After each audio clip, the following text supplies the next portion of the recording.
El programa con las buenas entrevistas a tus luchadores favoritos. Con la voz de la experiencia, Superboy.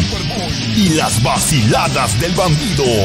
Ya comienza el programa Hablando de Lucha. Hablando de Lucha. Buenos amigos, good night everyone.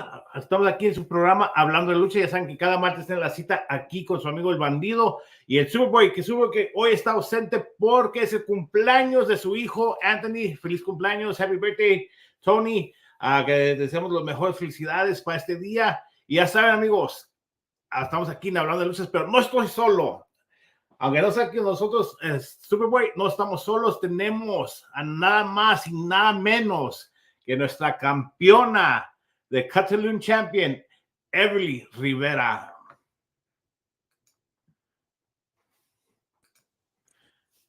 Hey, ¿cómo estás, Everly? Hey, how are you? I'm doing very well. Buenas noches a toda la audiencia que nos acompaña hoy. Espero que todos estén bien y gracias a ti por tenerme también aquí presente en el show esta noche. No, Everly, para nosotros es un gustazo. Ya hemos tratado de tenerte en el programa, pero nuestra amiga Everly es una mujer muy trabajadora. Que la verdad que no tiene mucho tiempo y el tiempo que descansa está en el gym. Si no sigues a Everly, síganla en Instagram porque ahí se ve el trabajo que ella hace en el gym y todo. And you're out there, champ. Like whenever you're not working, you're at the gym, you're hitting it hard, and it's hard to get you on here. So I'm very happy to have you on finally. No, thank you for having me. It's a pleasure to be here. And honestly, I do remember a few months ago when I made my debut for NTLL, I was invited to be on the show. Unfortunately, due to circumstances beyond my control, I couldn't be here, but it's a privilege to be here tonight. So thank you so much. Awesome. I want to say hi. We're trying something new today. So people on Instagram and X, let us know if everything sounds good and looks good. We're growing, we're expanding. One of your top fans, Everly, and one of our top fans, and someone I'm very grateful for because he's a really, really good fan and a good supporter, is Luis Rosales. He's here tonight. Buenas noches, bandido, and hi to my true warrior, my best friend, Everly, from your number one supporter fan. This guy is really, really a cool cat, man. Honestly, one of the things that I really appreciate our fans is what they support, and not only the company, but our talent. And this is one of those guys that does all that. Mm-hmm. No, and I mean, you said it perfectly. Like, obviously the reason why we do this is because we love it, but it is an added motivation. It is an additional incentive to have people show up, one, to, support the product, but support the matches and support the talent, up and coming talent, right? For the most part, people that you haven't seen before, people that are very new to the scene. So the fans matter a lot. And yes, they do. I think that's really more a testament to your promotion too, because you have sellout crowds all the time. So that's also a testament to the product that you're putting out. Well, you know what? It's only half of the job of that is thanks to us, but the other 50% is thanks to people like you, Everly, Hammerstone, Vito, Zyra, everyone that goes out there and takes it up a notch. Honestly, like we're working really hard on expanding this year. And speaking of which, first I want to say hi to another big fan, Randy St. Louis. He's always at the shows. He's I think he only missed like 1 or 2 shows last year. So this year we're gonna try. I'm gonna do something, Everly, and you'll be the witness. For anyone that doesn't miss a show this year, we'll give them a special prize at the end of the year.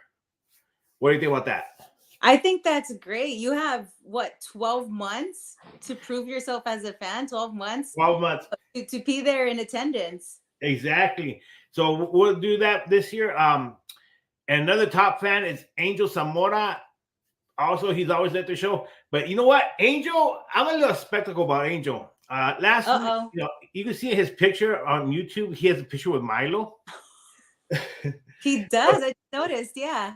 So last week he's saying that he's going to root for Laura Frazier and Tania, the people that are wrestling against Milo. Mm-hmm. So he's kind of switching there.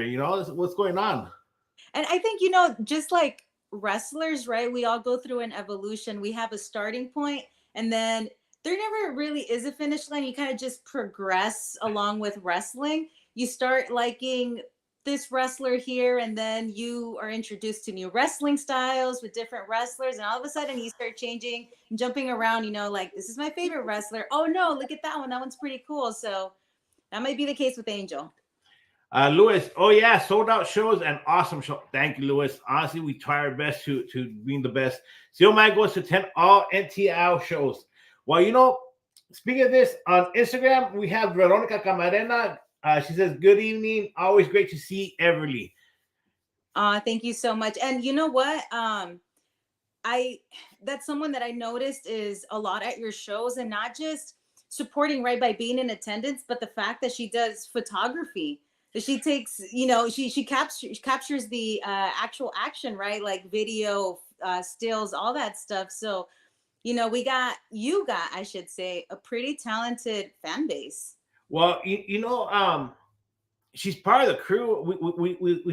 We have a crew this year. Which we'll get into a little bit more. She's part of the crew, and she's offering like to help us with pictures and reels and stuff like that. Is that it's getting to a point where it's too much work for me, it's the team that I'm falling back on. You'll start to meet part of the crew. Wrestle Chick, LA Wrestle Chick, she's also joined the crew. We have another 2 guys that are joining the crew, and the crew's will start getting bigger. Mm-hmm.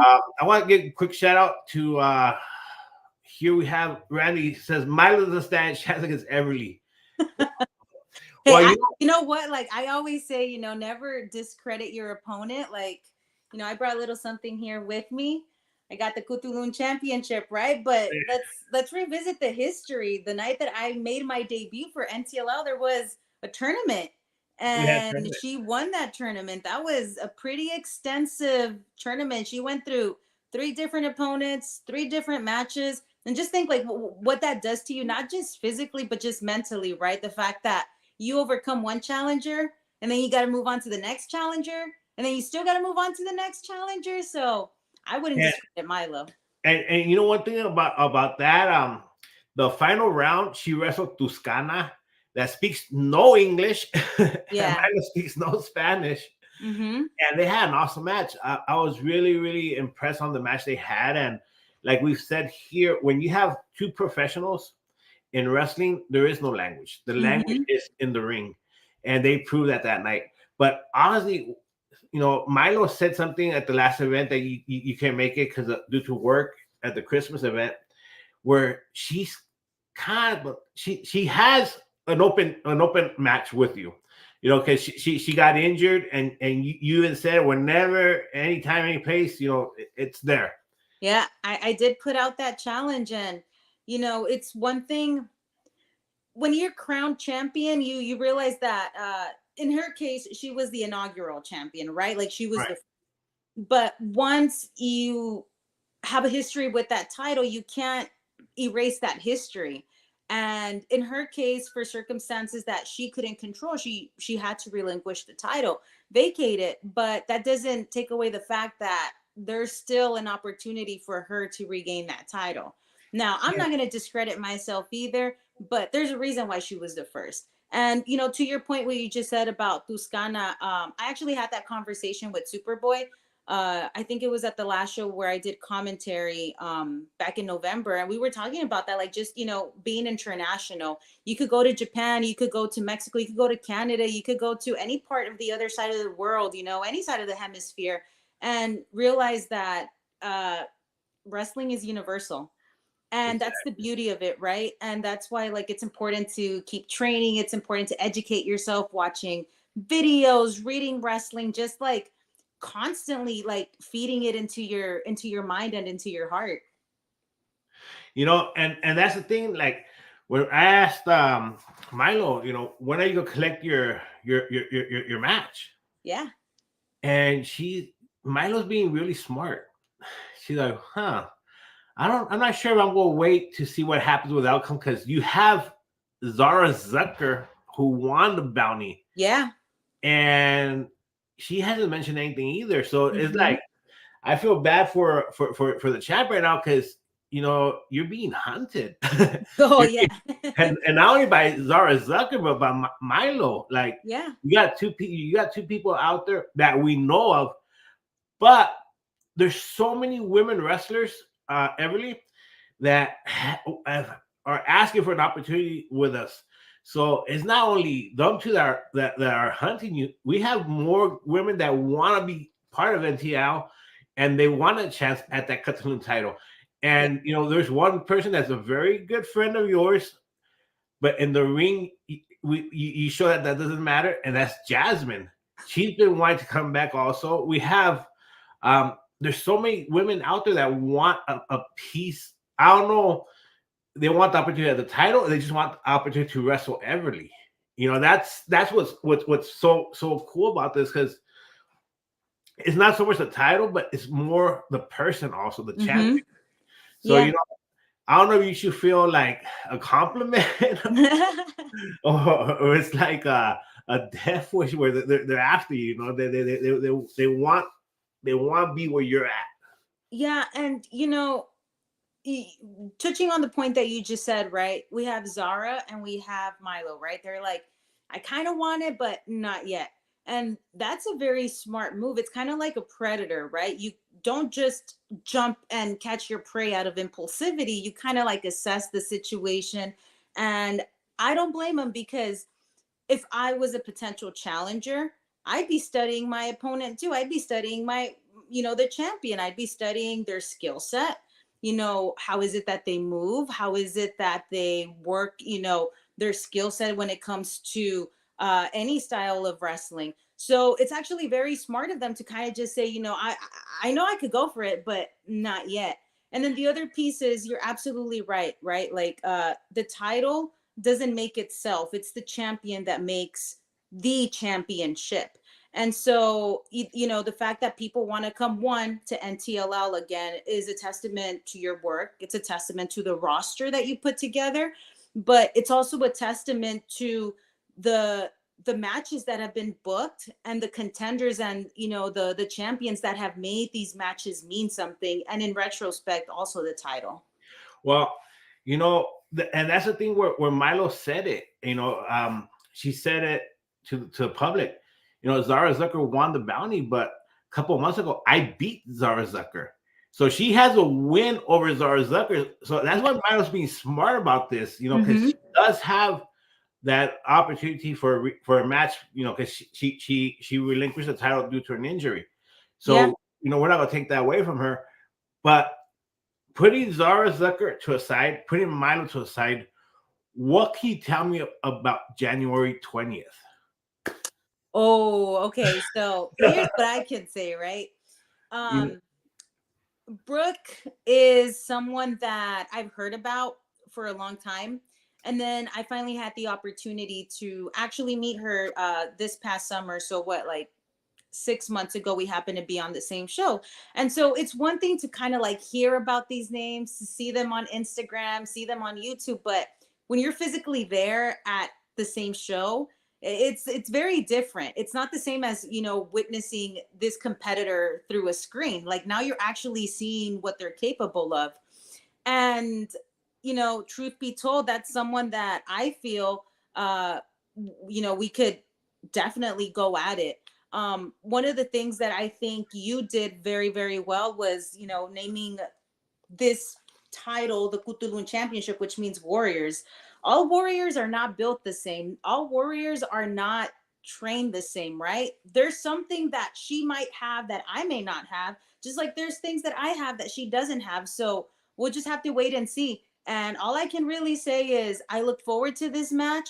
I'm never going to discredit any of the opponents that stand up and say, hey, I want a shot at this, right? Because they feel like they got something to earn this. And so the only way to prove it is in that ring. And, and honestly, going back to the Catalan title, that was it took me a while to really decide on that one. But what really got me is because she was a warrior, but she was a wrestler. She loved wrestling. So it all ties in. And one of the things here at NTL, I believe the women's division is going to be. I want to make it as strong as the men's division in any other promotion. Mm-hmm. You know, when a lot of people ask me, well, you know, hey, why don't you guys do intergender matches? I'm gonna tell you why I'm not a big fan of them. One, because it doesn't. Why do I need to do an intergender match when I have a Catalan champion that could take on any women? Mm-hmm. You know, that's one thing. And two, you know, it doesn't add anything to women. I think it doesn't help women. I think women need to have their strong division, and what we got to do as promoters is bring in super talent for women. You know, make their matches really good. When I sat down, I spoke with you, Chad. I go, you know, tell me, you know, who does Everly Rivera want to defend her title against? And you know, and that's what I want. I want my champions to be pushed to the limit. I want to be pushed. I want them to look forward to these matches. And you know, that's what we have to do is build that strong women's division. And I think we're getting there. We're getting that across. I'm starting to see promotions here in LA starting to do more women matches, starting to do more of that. And I think that's a victory for the women's division. And honestly, Night of the Victoria has, since the first event, it's always been a sold out show. And this event, we're a little bit more than halfway sold out. We're still 2 weeks away, which is really, really good. And that goes to show that women's division could produce as much as a men's division. And you know, all you women wrestlers should be very proud of yourself for that. Yeah, and I agree. You know, it takes a team, right? It's like the saying goes, it takes a village. One, as the promoter, you needed to have this vision, right? You kind of have a vision at the very beginning, like, okay, I want to start a wrestling promotion, and this is what we want to deliver. All right, you start delivering those things, but then you kind of start getting a little bit more creative with it. Well, you know, I have a strong men's division, and we're kind of building a women's division. How do we make it even stronger? And that's the thing about women's wrestling, right? People say, you know, one, there's, you know, the vision of women empowerment. What does women's wrestling do for women in general? But what does it also do for little girls that love wrestling, or little girls that have never been exposed to wrestling? And what it does is that you get two committed women to wrestling that go in there and each give 100%, right? And what's bigger than 100%? 200%. Because if you have two competitors going at each other, the product is going to be great. The matches are going to be spectacular. And, you know, once you start seeing that the fans are responding to it and they're witnessing what your vision was, then we start building off of that, right? You had Night of the Victoria 1, 2, 3, and it's gone to the point where, you know, you're at number 4. And that's actually my favorite number, you know, number 4. So, you know, it's going to be a great night. And, you know, it definitely won't be your first, your fourth. You know, you're going to continue to expand far beyond that. You know, there's going to be 5, 6, 7, 8, 9, 10. And, you know, that's the thing. Visions have a beginning, but we can never really see the end of it. So just imagine what you're capable of building even more right now that you've already have a very solid foundation for that women's division.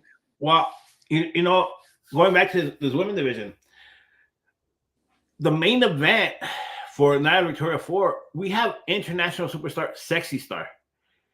And this match became, you were witness, we had 4 ladder matches. Yeah, I remember that. It was not enough, right? We had 4 ladder matches. Yeah. And no, I don't want to take anything away from any of the matches. They were all excellent. But this was the first time, I believe, the 4 women in all competitors. That match was the match of the night.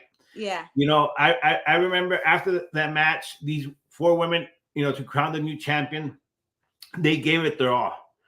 And, you know, we were all, you know, throughout that whole match, the whole place was really quiet because these girls gave it their all, and it was match of the night. And you know, that's what made me feel like proud. Like, dude, that's our women's division. Our women's division is just knocked out of the park on a show where you still have a strong guys ladder match, which was a really good match. I mean, you know, we're in the back, and after the match, Vito goes, "Hey, boss, was that match really that good? I go, yeah. I Yeah. go, the way you got to top it, you got to kill Tyree to top that match. Yeah. We're joking. And if you look at their video, they're trying to outdo the women's match, and they couldn't nail it. The girls really went out of the way. And I kept seeing Everly, and she couldn't sit in her seat. She wanted to jump, she wanted to be part of it so much. But I'm trying to remember, I think it was due to timing or something that we didn't have a match for you on that one. But that's the women's division. And Zaira, she's our women's champion, and you're our Catalan champion. So you two are the top of our women's division. That's very generous. It is what it is. Being the champs, you guys are the two top dogs of the women's division. Yeah. And sorry to cut you off. And one of the things that I remember, one, ladder matches are scary, right? We as wrestling fans grow up watching it, and when you're on the other side, it's kind of like suspenseful, like, oh, like you want to see, like what crazy things are gonna get done. Being now a wrestler, you're kind of like, oh, what are they gonna go for, and is it gonna hurt? And oh my gosh, it did hurt, right? The suspense is very, very different as a wrestler than it is as a fan. And I just remember all ladder matches were phenomenal, and one of the things that I remember, because I was on the commentary table and Superboy was right there, just like, he's already a very loud person as it is, but seeing just how loud he was capable of getting on top of being loud is really a testament to like his own shock, his own disbelief to the stuff that was happening. That's the thing. It wasn't just happening in the ring. It was happening outside the ring, right? And because I don't want to discredit Zara, right? Because she was also in a ladder match. Going back to that ladder match, it was originally supposed to be a fatal 4-way, which turned into a triple threat. And so just imagine like what that does to you psychologically. You go in there thinking, oh, it's gonna be 4 opponents, right? But then you get there and you're like, wait, no, it's just gonna be 2 more opponents. And the fact that she had like Auntie Heidi and she power bombed her, and I'm thinking to myself, like, Zara's not that tall, right? She calls herself the petite powerhouse. Like, she really is a powerhouse. And so the fact that these 2 sets of women had a ladder match, but 2 different kinds of magic were created that night, that just goes to show kind of how their brain works, the different skill sets that could be utilized to kind of create your own magic, despite the fact that these stipulations are very, very much the same. But yeah, I remember that. I guess I could call it the women's main event because it was for the women's title. Very good match. Everyone, even if they didn't walk in with the title, the fact that you could just walk away with your head held high and say, hell yeah, I was part of that match. I didn't walk away with the prize, and I know that that's very disheartening and very heartbreaking. But at the end of the day, you could walk out and you could say, you know what? That was me. That was my work right there too. So, standing ovation, round of applause to everyone that competed that night, and especially in that very, very brutal ladder match. It was crazy to say the least. It was, and and that was on that ladder match. That was all 4 women's first ever ladder match. Yeah, I remember that. And for them to, after the match, Sexy Star, called out Zyra. She was like, "Hey, I'm not happy with this, and I want a 1-on-1 for the title." And that's going to happen January 20th. And it's crazy to see how big the Night Victoria is growing, because we have international superstar in the main event. We have Everly Rivera versus the emo queen, who's out there making a big name for herself. Yeah, Havoc. It's nothing to shy about. We have Alex Gracia, who Ring of Honor, AEW. She's been everywhere. Versus the Black Swan. Black versus Pink is like it's. I like that. You know what? That's a great title to the match, right? Black versus Pink. I like it. But I asked my fans on Instagram. I'm a giver, and I was like, should we give you guys one more match? And we had like 97% yes. So Everly, let's present one more match for Night of the Victoria. If those 5 were not enough, all yours. Do it. what if we have Brittany Brooks versus J Rod added to Night of the Victoria? You know what? I think the fans are in for a very big treat. I've never met J Rod, but I have met Brittany Brooks. I'm familiar with both their works. But the thing about Brittany Brooks is she's just starting off, right? She's still fresh. She's still very new. And, just the hunger and drive that she's going to bring into that match. So the only big winners right here are the fans that are going to show up. Definitely a treat to those that already were familiar with the card and those that already went in there thinking, I kind of know what to expect, but then they get hit with this match. Surprise. Exactly. So we're giving one more match to you guys. Brittany Brooks versus J Rod. We have a couple comments here. Let's go over real quick. Luis Rosales. Oh yeah, I hope that match still happens. I've been waiting for this match. She's talking about Rivera and Milo. That match is going to happen. We don't know when Milo's going to call it in, but that match is in the books for it to happen. Tony Magana, big shout out to Tony. He's one of our sponsors from Palmdale Feed. The 20th could be fire. Yes, it is. Randy's damn right.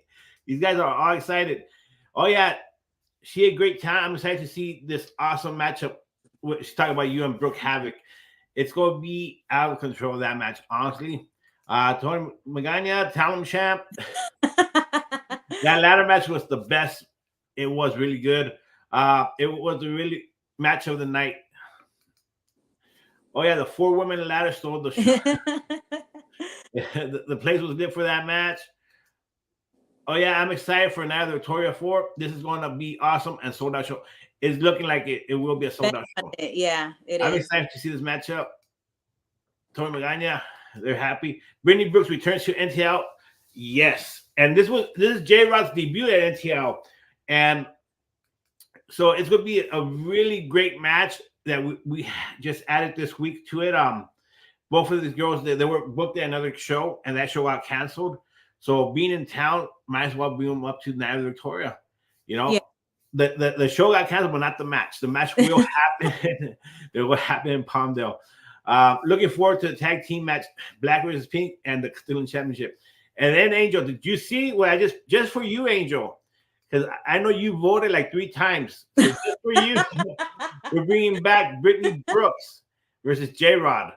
So I expect a big thank you, and we expect like a beer for us. No, Everly, Angel should buy a beer for that night. I don't drink, but if you want to get me some nachos, I heard the nachos at that venue are pretty top notch. You could treat me to some nachos. Fresh off the grill, our buddies from Fresh Off the Grill, they do make some bomb ass nachos. Yeah. So make sure you get some nachos. I always offer every treat, but she's always too focused on her match and doesn't. I know. No, you know what? I don't know what it is. Like I don't eat before my matches. I mean, I'll have a snack, right? Because if I go in there and I don't have anything in my system, I'm probably just gonna pass out. But yeah, you're so generous, and you're like, hey, do you want anything to eat? I'm good. And 10 minutes later, you sure you don't want anything to eat? No, I'm good. I promise I'm good. No, because I see everyone else eating it. I just see everybody like, I'm like, are you sure? You see, everyone comes out, does a job, and when you come into NTL, you guys are family. I always say NTL is family. So I want to make sure the family's taken care of. So you need something to drink, something to eat. That's my main priority with you, with all the talent. I want to make sure that they're comfortable and they're having a good time. Absolutely. And, to your credit, you're definitely you're a great person. You take care of your talent well. I just remember when I made my debut there, like it was my first time there as talent, right? Because I had been to the show. It was with that epic ladder match that Loco had with Chris Nasty. I remember I was there, right? Because fortunately he, I've trained with Loco and he extended the invitation. And honestly, like that match was really badass too. I just remember you being so generous and so kind. And so being there as a talent just a few months later, it really felt like home. It didn't feel like a weird transition where you go into a locker room for a first time and you're kind of like just walking on eggshells and you just kind of want to keep to yourself. I keep to myself in general. That's just how I am. But you know, your culture is very strong and it's very nice to be around. Well, one of the biggest things I've noticed, this will be now our 25th year doing events. Yeah, absolutely. And one of the first things, the first years is trial and error. You have what works, what doesn't work, and what never works is the uncomfortable locker room. So even when I do my bookings, I want to make sure that everyone that is booked on the show has the right attitude.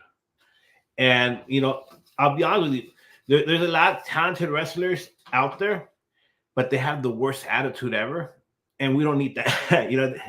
I appreciate it, but we have a standard on that end where everyone, has to have a great attitude. And when people are new and they come in, I've noticed how they come in with like a little attitude kind of, but like half hour in the locker room, they're different persons that you can see them involved. One of the persons that's like that was Hammerstone. Hammerstone is such a great guy, but the first time I brought him in, and he always looked like he's mad. And I remember he came, when he got to the venue, he looked like he was mad. I was like, God, dude, this guy, I hope he's, what did we do wrong? Or and, the first thing was that he said it, like, for him, it was a one and done. Like, fuck, I don't want to work for a lucha company. That was his mentality.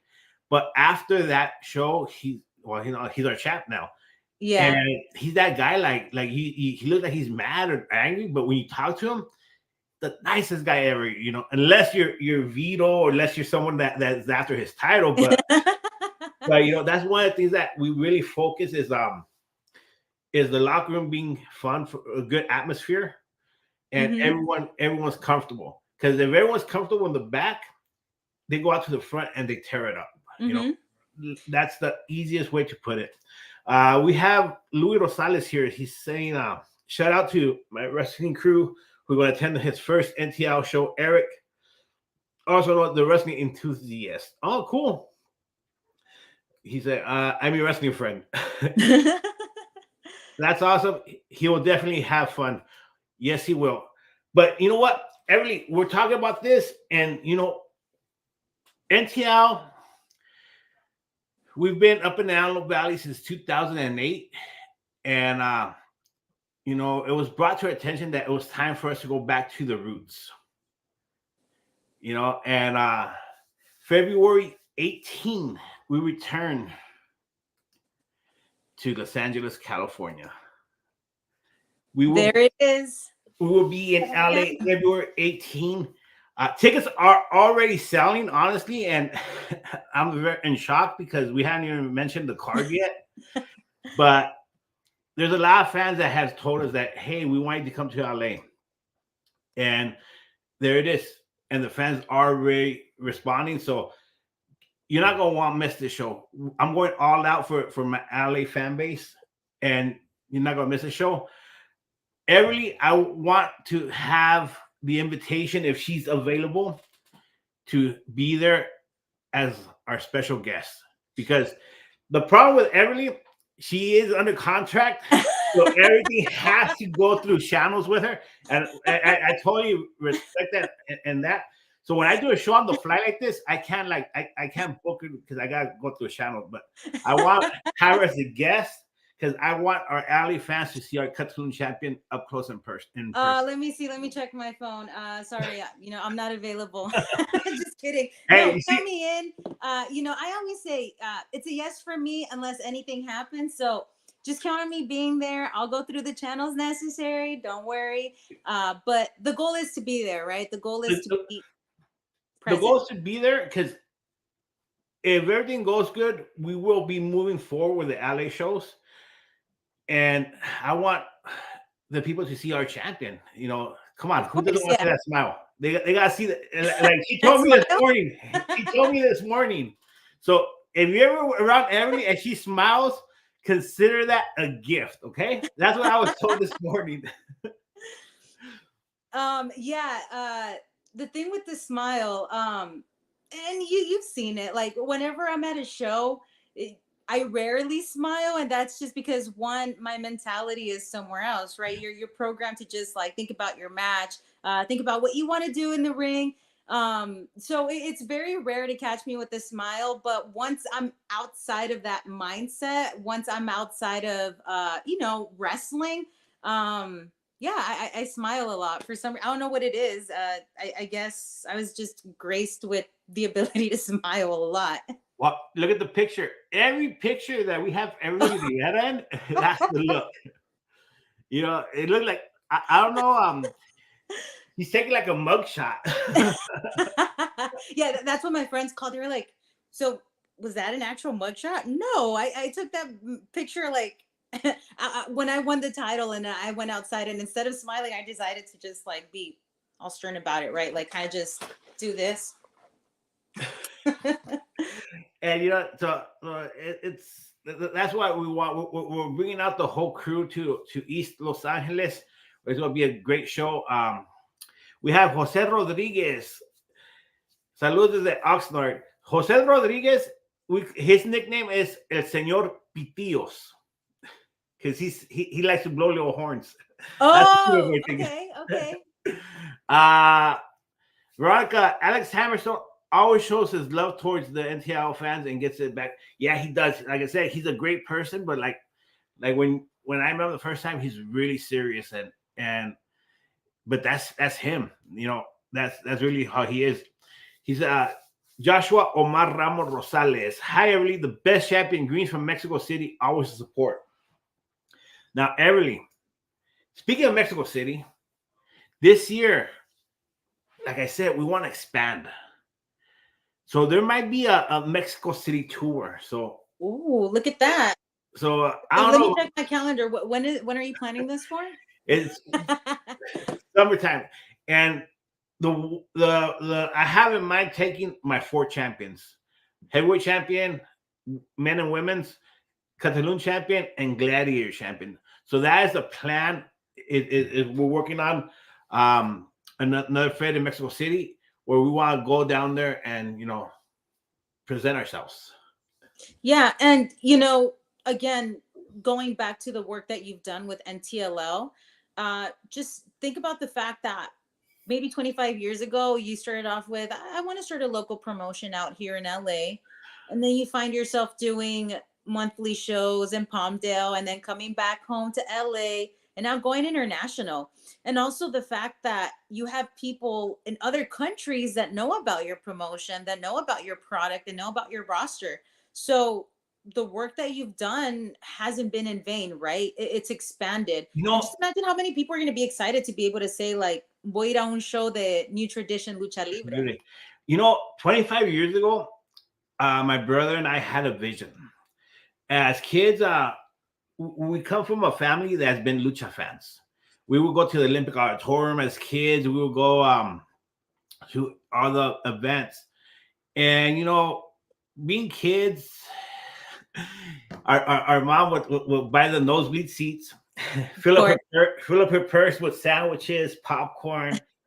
Yeah. And we sit up there and, pass the soda. That's what it was. So when we had the opportunity to start doing shows, we had the vision of bringing them to the community, of bringing like these big names to a venue where the fans, it don't matter if you're in the nosebleed, it don't matter, you could see the show the best ever. That was the vision, and it was hard. It was hard.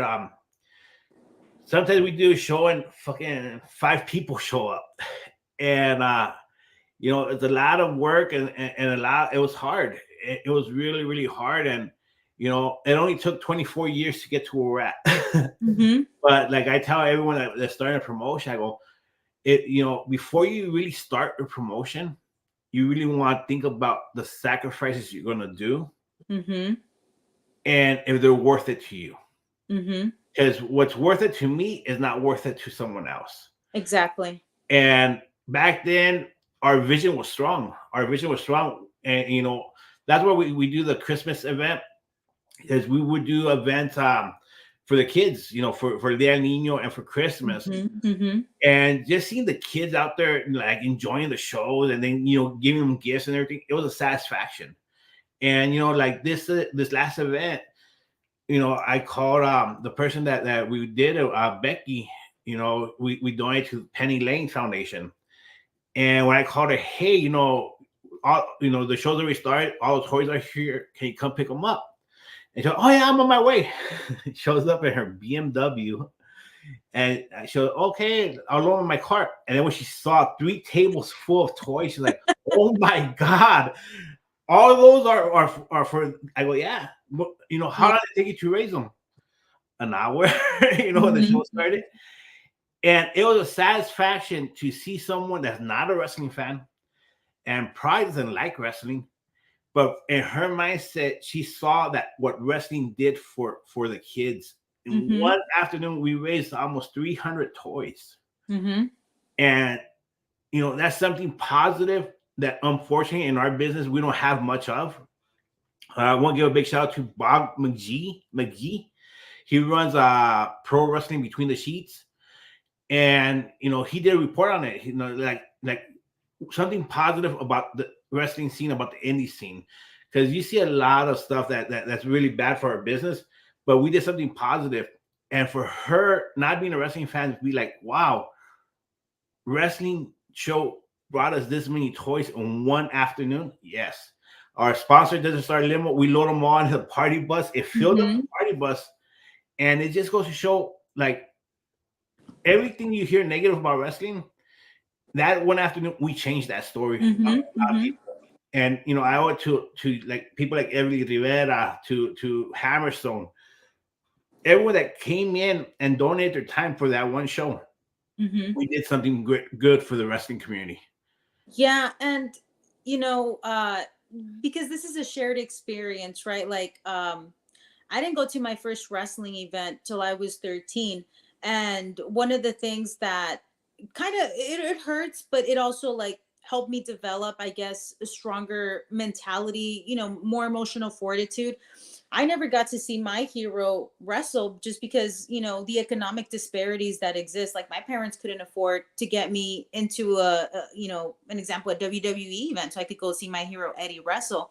And it wasn't until after he passed away that I actually attended my first WWE event.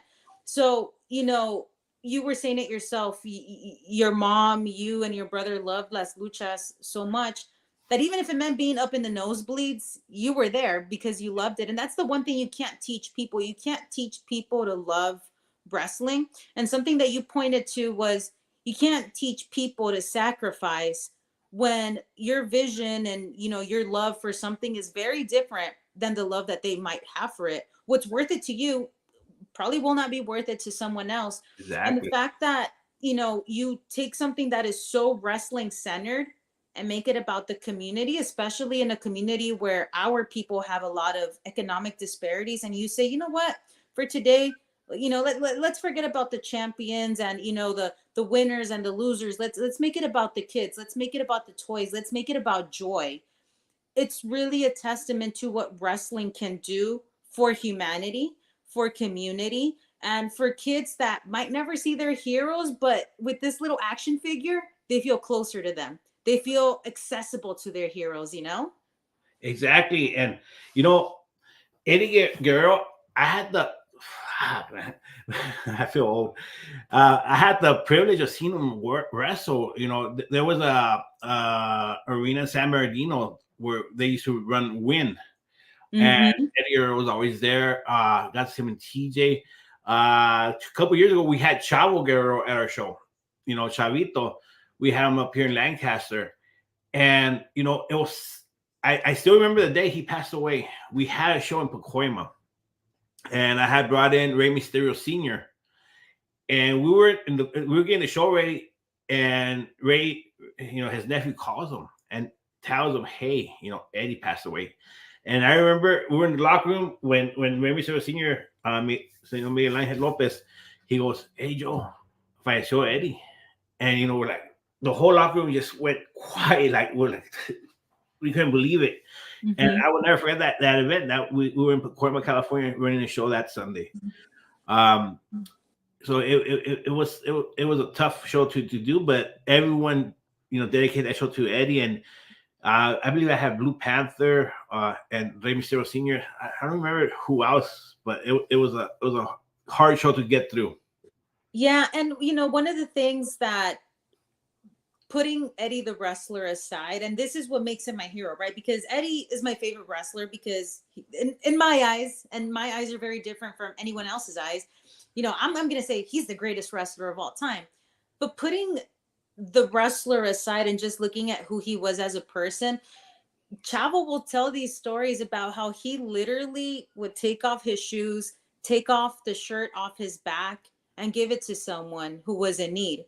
Right. And the fact that you have someone that's working for the biggest wrestling promotion in the world, probably making 6 figures a year easily, humble himself so genuinely for the cause of someone else, just goes to show that who are we to not do those same things? Who are you as a promoter to not do that? Who am I as a wrestler to not do that for someone, whether they like wrestling, whether they know wrestling, whether they don't know anything about it at all? So the fact that you take a show, the very last show of the year, and say, let's not make it about us. Let's not make it about the names. Let's not make it about the titles. Let's make it about the kids and also the families, right? Because we always think about the kids, but we never think about the parents. Especially in our communities, how does a dad or a mom feel when they can't provide a gift to their kid for Christmas? There's probably guilt, there's probably shame, and they shouldn't feel that way because of things that are beyond their control. But the fact that you come in and you say, it's okay, we got you, we got your back. Again, a testament to how wrestlers can also be very, very human in front of these circumstances. Exactly. And and for us, I like giving back. Today I spoke with a fan that doesn't miss a show. She told me that she got laid off her job and she won't be able to make this show. I go, why not? Well, I don't have a job. I go, I can't buy tickets. I go, yeah, but I could give you the tickets. She's like, no way. I'm like, yeah, I'm not gonna go rich or broke giving away tickets to someone that wants to go to a show that can't make it. Exactly. Mm-hmm. And that's my mentality. And I think that's why we've been successful, because I see it that way. And a lot of people don't see it. A lot of people want to see, hey, Luchas, there's a lot of people, there's money to be made, and they go after it for the money. Mm-hmm. And that's why, unfortunately, there's a lot of people that are promoters, but they don't know shit about wrestling. Mm-hmm. And they damage our business. But like I said, when people ask me, like, what advice can you give me to start a promotion? The first advice is don't do it. Second, you know what? It's funny that you say that, because nowadays, like, when people look at me, they're like, I want to be a wrestler. My first thought is always don't. Don't do it. You're still on time. Don't do it. Exactly. And then I tell them, is your vision as big as the sacrifices you're going to do? Because, the whole week, if I'm not on here on my computer, I'm on the phone. Mm-hmm. And, then I work, I have my job Monday through Friday. So it's like all my time is focused here. Mm-hmm. Where's the family time? There's not that much family time. There's not that much anything, because if you want to do it, you have to sacrifice certain things. Yeah. And that's the reason that all my events, my family's part of the event. They're either going to work the shows with me, and that's how that's family time for us. Yes. Yeah, absolutely. And that's the sacrifice that I had to do, and that's the sacrifice the family does. And if your sacrifice is not as big as your vision, this is not for you. Mm-hmm. And I mean that, like, in the all the right way. And same thing as a wrestler. And when someone tells me, hey, I want to go train, I want, the first thing I tell them, the same thing. Is your vision, is your sacrifice as big as your vision? Mm-hmm. If it's not, it is not for you.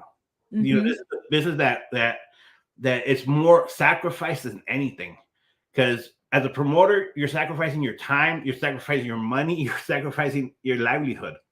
As a wrestler, you're sacrificing your time, your health, your body, and your livelihood. Because you get hurt, you can't work, and there's your livelihood. Mm-hmm. So it sounds like fun. You see a ring, you say, "Oh, I want to do that." Yeah, it's cool. But when you really want to do it, you really have to sit down and ask yourself, like, am I willing to put the sacrifice into it?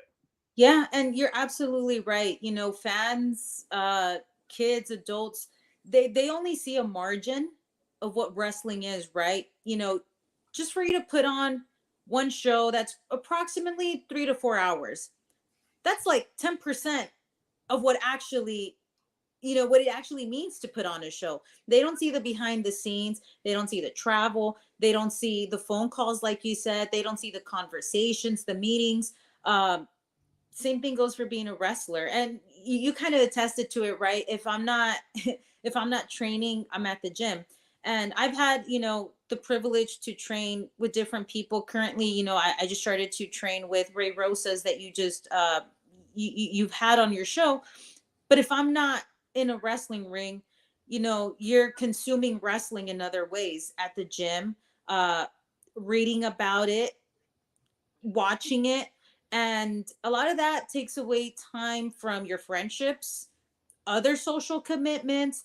It takes away time from your family. And that's one of the things I do remember. Like, I remember when I started training, my dad would get so mad at me because I grew up in South LA, South Central, and it was always like, ¿por qué andas en la calle? Tú sabes de que no vivimos en una buena área. And I would get home, let's say past 11, because it was training, and training would start kind of late, and then to the gym, and then you come home, and then you still have to prepare for the next day, go to work, get your meal ready, get your clothing ready, take a shower, wake up at 4 or 5 in the morning to get to work. And my dad was always like, no duermes y te vas a trabajar desvelada, y en la calle, alguien por negligencia de alguien más te puede suceder algo. And those are risks that we put ourselves in front of, because we love this. But, this conversation reminds me of a quote that I live by, that I read during the pandemic. And it says, in English, if your heart is in your dreams, no request is too extreme. If you believe in your dreams, if you love your dreams, if you serenade your dreams, no matter what you're asked to do, you're going to do it because you love it. So it's one of those things where the sacrifice never ends, and the sacrifice is always going to look different depending at what stage you are in your wrestling career, whether it be as a wrestler or whether it be as a promoter. Exactly. And that's why I tell everyone, the success of an event is 50-50, talent, promoter. And when the event is not successful, it's also 50-50, because the promoter didn't do his job and the talent didn't do his job. One thing is, when they tell me, like, when I talk to wrestlers and they give me a really high price, and I ask them, can you draw that? I have people say, fuck you. I'm like, I'm just being honest. If you could draw that, I could promote it. But if you can't draw that, I can't promote you. It's a 50-50 thing. And I see that this is a business for me. I see it as a business. And that's where like I said, if you want to be a promoter, your sacrifice has to be as strong as your vision. Yeah. And you cannot see it as a fan. You have to see it as a business. And same thing with the wrestler. Yeah. You started off as a fan, but you're not a fan no more. Now this is a business. You have to you pick the right bookings for you. You pick the right. It's a business. Yeah. And that's when you have a successful promoter and you have a successful wrestler, because you're seeing that the right side of it. And when you have the wrestler that see just as a fan, and they go out there and they want to work every show out there, that's all you're gonna be. That one guy that works every show, And it's hard. It's a hard truth, but I'd rather people see it for how it is. And because like I said, everyone develops differently, right? And that's one of the things that you feel like when you start as a wrestler, you're like, I have to be everywhere at once. And it's good because you get your reps in. So in a way, it's like you get a little bit of experience. But again, like I was saying, depending on where you are developmentally, just like your skill set develops, so does your mindset, right? And then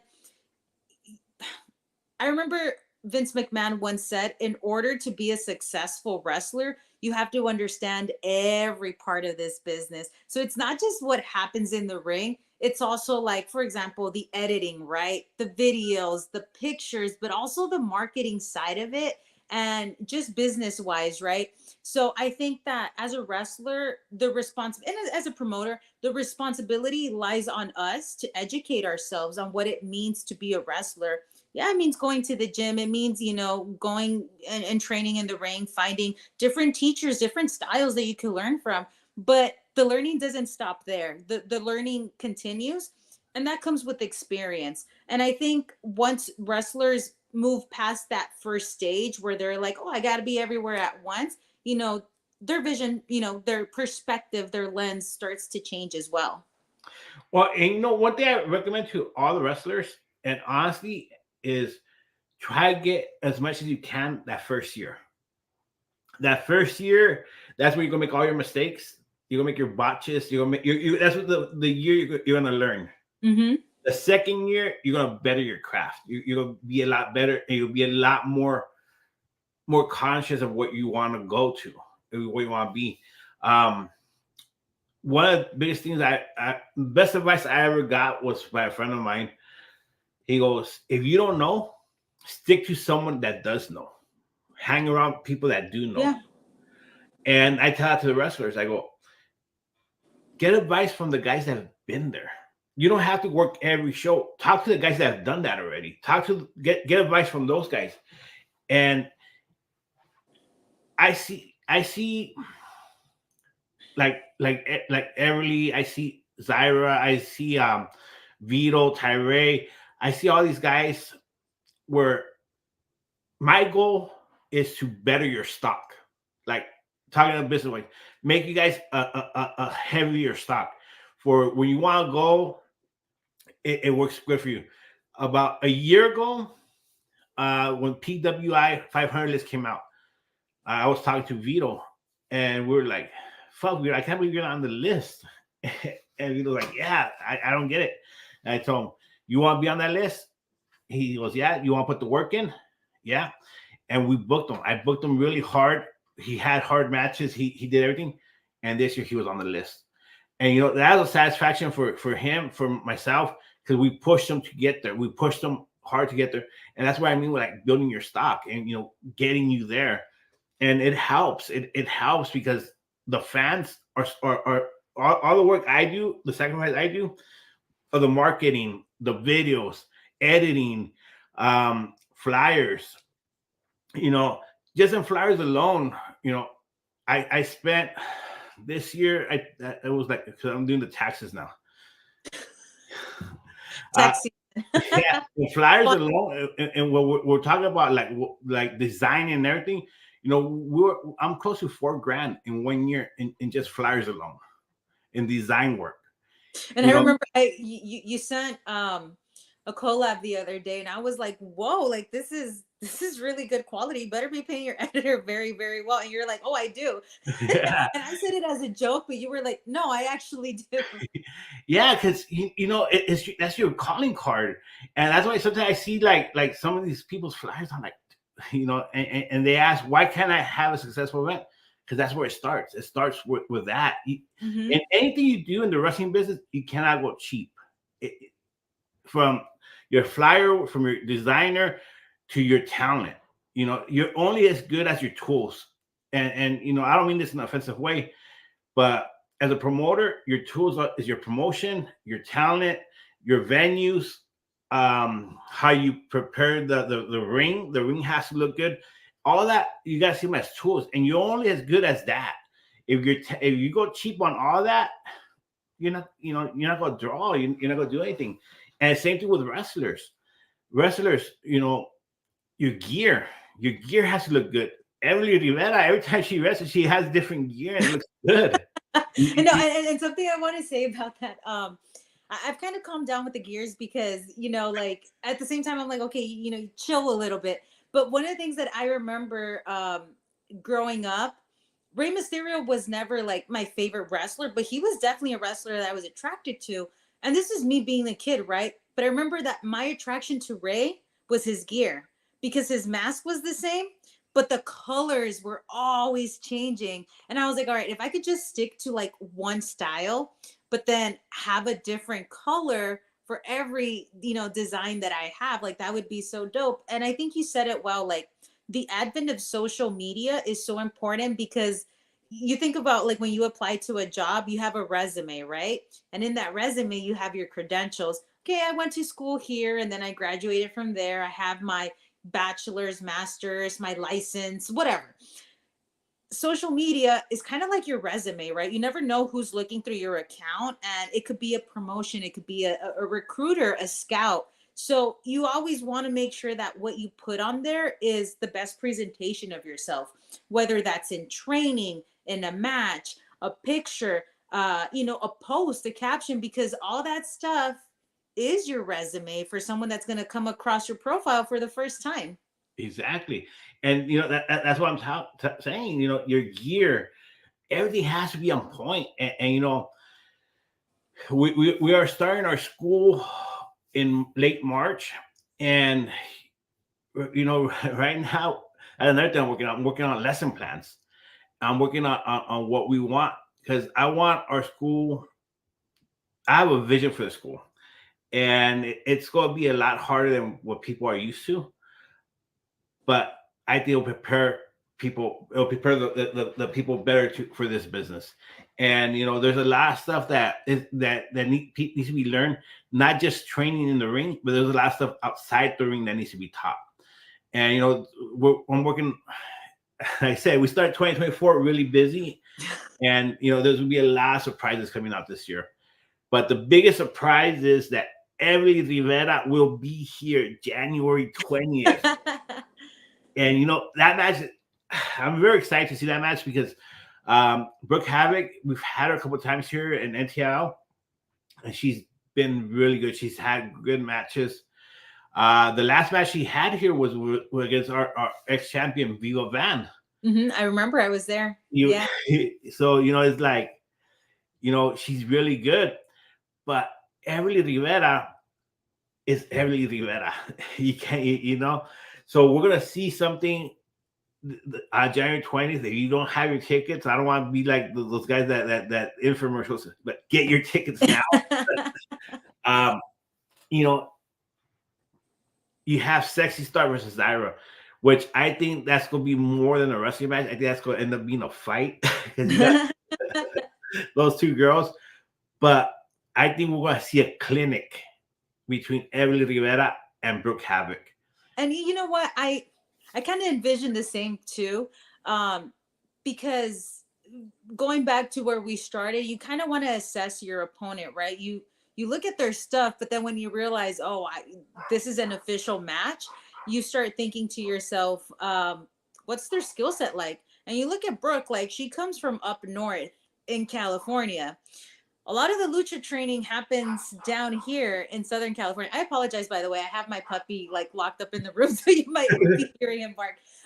But Brooke has been to the Nightmare Factory.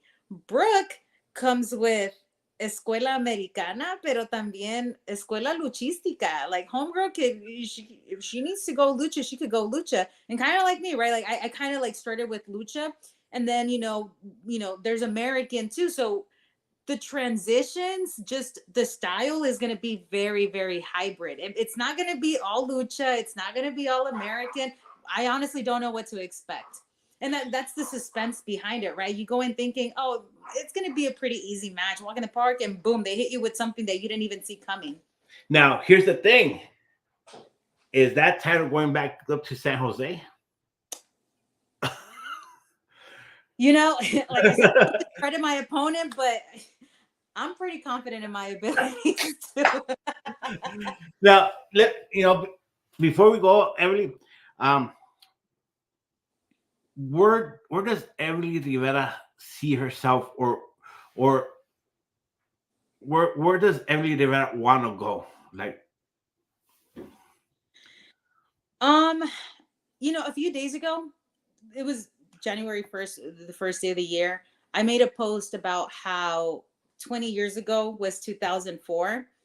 And that's kind of been on my mind since last year, right? I remember when I first watched wrestling, it was kind of like around the year 2002. But when I really invested myself in wrestling was 2003. But the year that I like fell in love, and I could like remember this so well, like I just remember thinking, oh my gosh, like I don't like this. I'm not even obsessed with this. Like I'm in love with this, was in the year 2004. And I've been thinking a lot about that. Like, what is it that I want for myself? And it's a very good thing with when wrestlers have objectives, when they have goals. But I realized for myself, my journey is mine, right? Just like everyone has their own journey. Your journey as a promoter is very different than the journey of a promoter that's probably out in New Jersey, New York, Texas. Like we all just develop so differently. And, quiero contar esta anécdota. When I first was introduced to WoW, I was a fan. This was before I started training. And I tell this story a lot.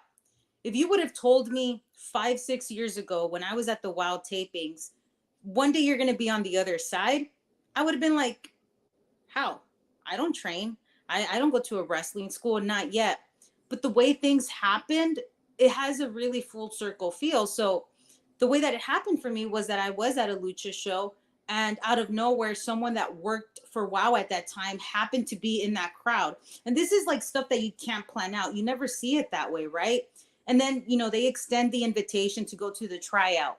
And even then, I was questioning myself. I'm not ready. Sometimes I do have a lot of imposter syndrome. So I was like, think about it, maybe in a few months, maybe in a year or two. But then a part of me was like, no, this opportunity came to you at this time for a reason.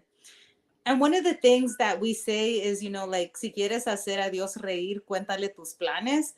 You could plan for it and you could say, this is where I want to be in 3 months, 4 months, 5 months.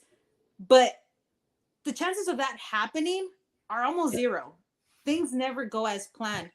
And so I could plan and say, I want to be here. I want to do this. I want to wrestle this person. I want to wrestle that person. But the biggest thing that I know I have control of is myself. And that includes training, and that includes hitting the gym, and that includes studying wrestling. There are so many opportunities out there that even if you aim for them, you can't control when they're going to come.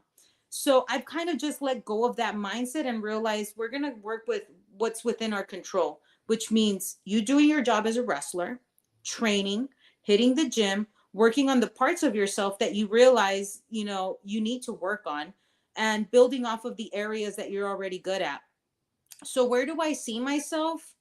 I'm sorry, I don't have an answer for that, but where I see myself is just progressing. And along the way, I truly believe in my heart, and I really believe in my mind. And I'm almost delusional when it comes to this, that I'm going to get to where I want to be, but not yet. And, again, to reference a quote that I use for that is that the future will get here when it gets here. But right now where I'm at is pretty beautiful. The scenery is nice, and I earned my way and I worked my way into this position. So now I got to work and earn my way into the next one. So that's what's up with Everly. And 2024 is going to be a year of growth, just as the previous years have been. Sounds good. Now, but to answer your question, I see myself as the Kutulun champion for the remainder of the year. There you go. That's a guarantee. And I just want to say, give a big shout out to, on Instagram, we have someone watching us. It's Maya World. She's watching over here on Instagram. A big shout out to her. And, if Everly comes up on top January 20th, she will face Maya in February. Oh, so that's the plan. Okay. No, yeah, I've heard about Maya, and we actually do follow each other. So I obviously come across a lot of her content. And you said this yourself, like your best friend, Jasmine, right?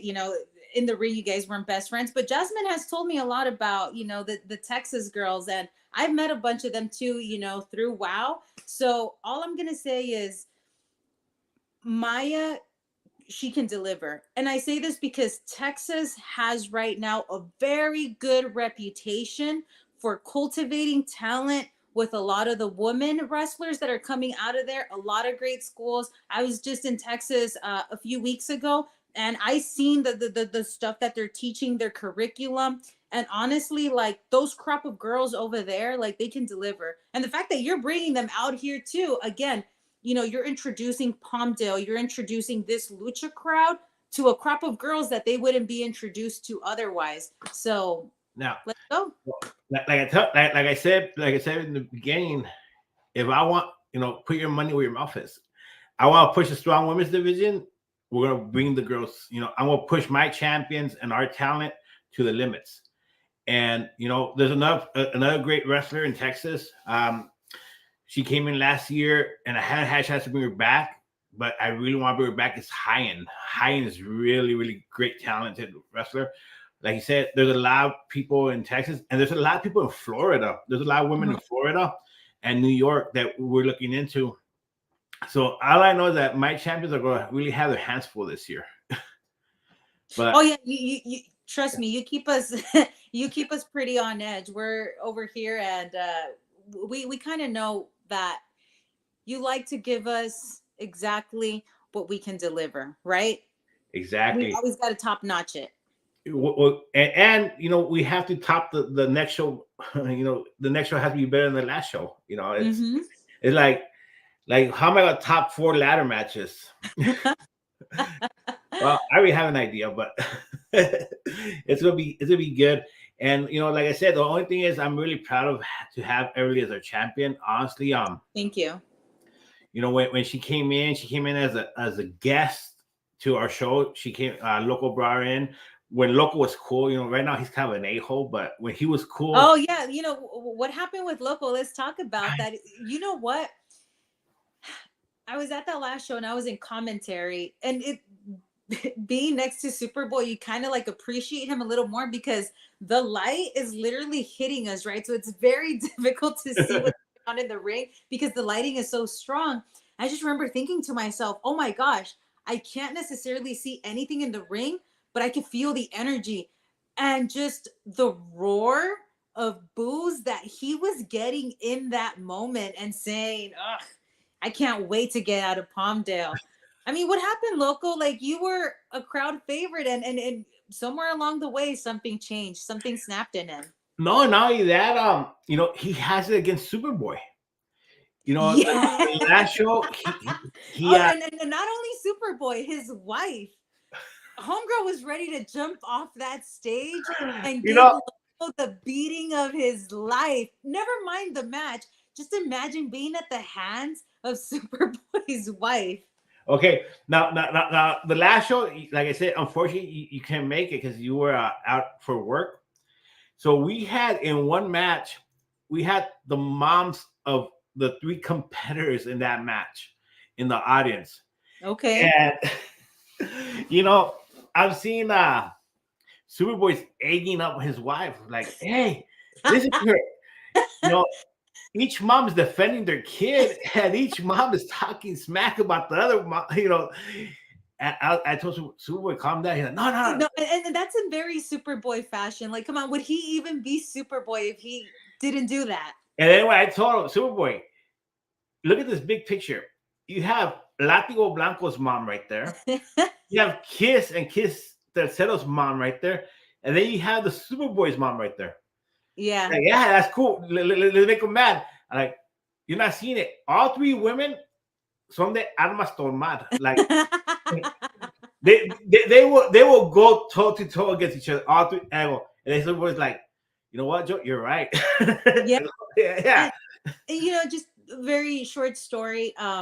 Superboy and his wife were actually in the crowd when I had my first ever wrestling match. Oh. And ever since then, every time I would be at a show that either he would be calling the matches for, or his sons were booked, esa señora siempre se me ha acercado y me ha dado el abrazo más grande que uno puede sentir.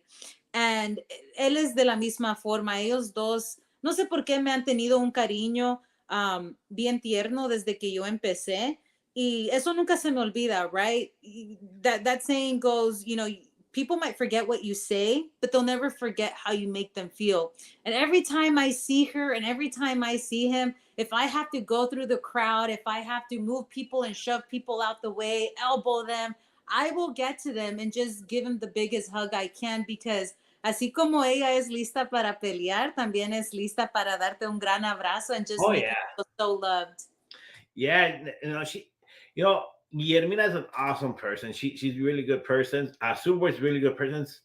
You know, we met. You meet people in this business, and there's people that you just continue to know them from the business, right? You know, there's people that okay, yeah, you're part of business, but then you have people like Superboy that become your friend outside the business. Yeah. You know, and you know that's what's so special about this business. It opens up, like I said, you know, the sacrifice you make and everything, but every day at least, and this is one of the problems I have every day. I'll talk to Superboy. Hey, Superboy, you know we have this going on, but I can't talk 5 minutes with Superboy because those 5 minutes turn into an hour and a half. Yeah. Oh, and trust me. You know what I mean? Yeah.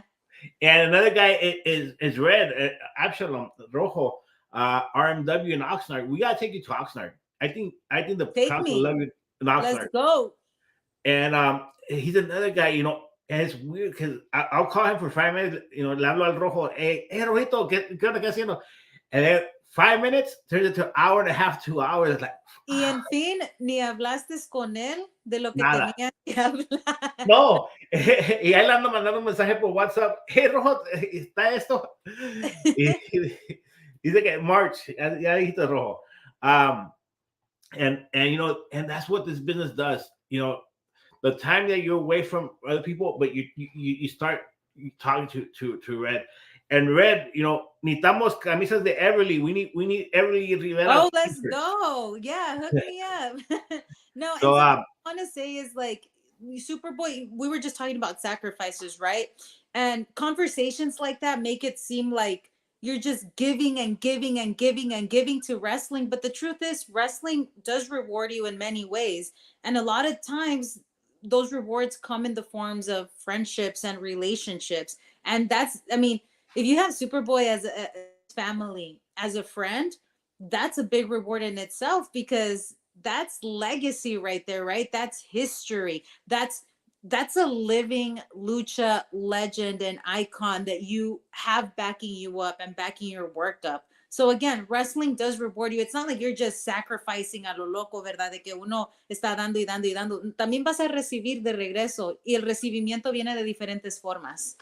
Exactly. And you know, that's why whenever I introduce Superboy, I introduce him like what he is, the Los Angeles legend. Because you know, he's done so much for the wrestling business in Los Angeles that people don't even know. Yeah. You know, he was the first indie wrestlers to go to Japan. Yes. And he went to Japan invited. Yes. You know, where they paid his flight to go out there. You know, it's one thing now. You know, you take the risk, you fly yourself out there, and you know, you get bookings. But we're talking about early 90s. They paid his flight, they paid his hotel, they paid for him to go out there. Independent wrestler from SoCal. You know, that's why he's the SoCal legend. And people don't realize how many doors he opened for so many people. And you know, there's a lot of people that are out there thanks to Superboy, and they don't even know it. Yeah. And you know what? Ahora, as soon as we hang up, you gotta call him up and regañarlo. Be like, bro, I know to be at, but you missed out. you know, Superboy right now, he's not even seeing this. He's not even seeing this because he's mad. It's his son's birthday, but he goes, Joe, family just came over. I know, don't worry about it. You know, we just gotta have Everly back again. Yeah, let's do it. And again, you know, thank you so much for having me.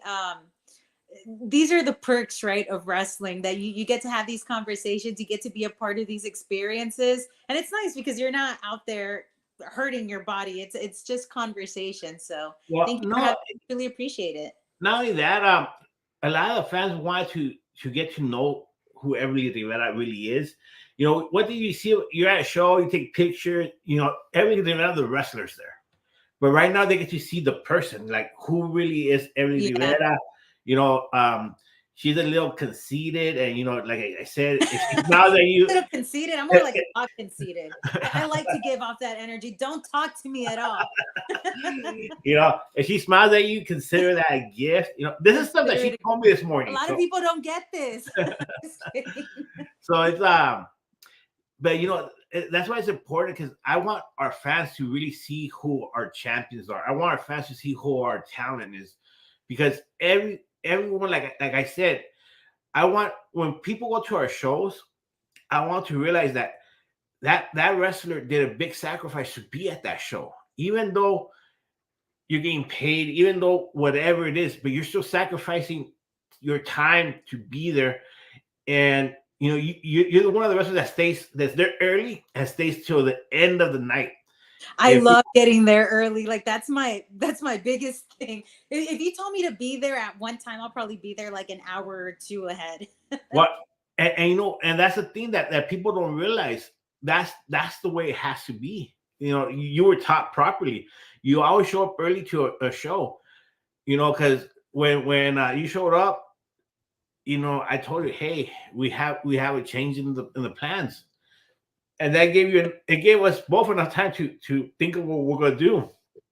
And it wasn't easy, because Everly, she's like, hey, you know what?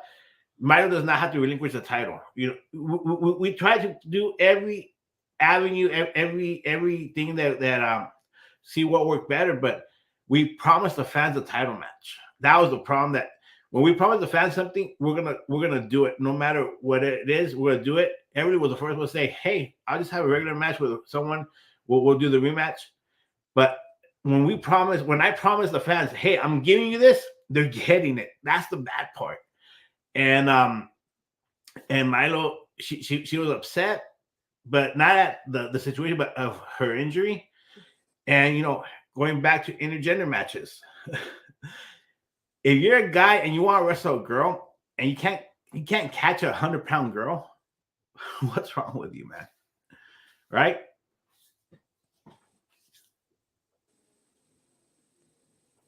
No, I got you. Yeah. I thought you just were gonna add on to it. Oh no, I was waiting for you to. I was like, come on. No, I was waiting for you to finish that sentence. No, and I do remember that day. I was sad, right? Because it's always nice to look forward to wrestle somebody new, and it was a little heartbreaking when it was like, oh, I'm gonna wrestle Milo, and then it's like, oh, it didn't happen. But I do remember that night, I did hit up Milo, and I wished her well on her recovery, and I just told her there's nothing to be upset about, because stuff like this can be made up for. It could be accounted for. What's important is for you to prioritize yourself, prioritize your health, and when the time is right, the match will still happen. Oh yeah, and that's what I'm saying. So that's why I want the fans to get to know Everly Rivera. The person, and it's cool. I learned so much from you today that now is like I have a different point of view of Everly Rivera. Oh no, I'm glad, and thank you for giving me the opportunity to be this personable. Because it really is a two-way street, right? Like if you're not allowed to be this way, it's like, oh, why even put in the effort? But no, thank you. Behind every wrestler is a very real person, and I don't just say that for myself. Like I say that for all the wrestlers. So if you're a fan, be nice, be kind, be generous. Just know that whoever that person is behind the wrestler has a lot going on too, right? We have our own real life situations, and we still show up to the show because we love wrestling and we love doing this. So, we do this for you, and thank you for also being in attendance for us. Exactly. Everly, I will see you January 20th. Thank you, and good luck in your match, because you do have a hard one ahead of you. Thank you, and I appreciate you. Buenas noches a toda la audiencia que estuvo con nosotros. Good night to everyone that was with us this evening. And yeah, thank you for inviting me into your home. And we'll see you guys January 20th. Thank you, Everly. Thank you.